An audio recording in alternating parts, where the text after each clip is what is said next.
Dubai ഗവൺമെൻറ്റിൻ്റെ പ്രവർത്തനം വീണ്ടും വിസ്മയകരമാകുകയാണ്. സെൻസറി ചാലഞ്ചസ് ഉള്ള ഓട്ടിസം ബാധിച്ച കുട്ടികൾക്ക് അവർക്ക് അവരുടെ എൻവയറമെൻറ്റിലൂടെ കുറച്ചുകൂടി ഫ്രണ്ട്ലി ആവാനുള്ള സ്പെഷ്യലായിട്ട് മേക്ക് ചെയ്തിരിക്കുന്ന കിറ്റുകൾ വിതരണം ചെയ്യാൻ പോവുകയാണ് Dubai government.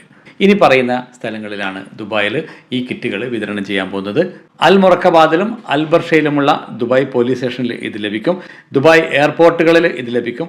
Dubai frame, children city, അതേപോലെ Quranic park, Etihad museum, Al Shindagha museum, Al Jalila cultural centre for children, Hatta heritage village, libraries attached with Dubai culture and arts authority, Dubai ambulance corporation and endowment and minors trust foundation Awqaf എന്നീ സ്ഥലങ്ങളിലാണ് ഈ ഒരു kit ലഭിക്കാൻ പോകുന്നത്. ആർക്കെങ്കിലും ഇങ്ങനെ autism ബാധിച്ച കുട്ടികളുണ്ടെങ്കിൽ ഈ പറഞ്ഞ രീതിയിലുള്ള ഏതെങ്കിലും ഒരു സെൻറ്ററുമായിട്ട് ബന്ധപ്പെട്ടാൽ കൂടുതൽ വിവരങ്ങൾ അറിയാൻ സാധിക്കും. ദുബായ് ഗവൺമെൻറ് എന്നും ജനങ്ങളോടൊപ്പമാണ്, പ്രത്യേകിച്ച് ബുദ്ധിമുട്ടുന്ന ആൾക്കാരുടെ കൂടെയാണ് ദുബായ് ഗവൺമെൻറ് എന്ന് ഓരോ പ്രാവശ്യവും അവരുടെ പ്രവർത്തനങ്ങളിലൂടെ തെളിയിച്ചു കൊണ്ടിരിക്കുകയാണ്. എന്തായാലും ഗവൺമെൻറ്റിനും ഇതിന് നേതൃത്വം കൊടുക്കുന്ന ഭരണകർത്താക്കൾക്കും ആയുരാരോഗ്യ സൗഖ്യം നേർന്നുകൊണ്ട് മുനീർ അൽ വഫ മിത്ലോ.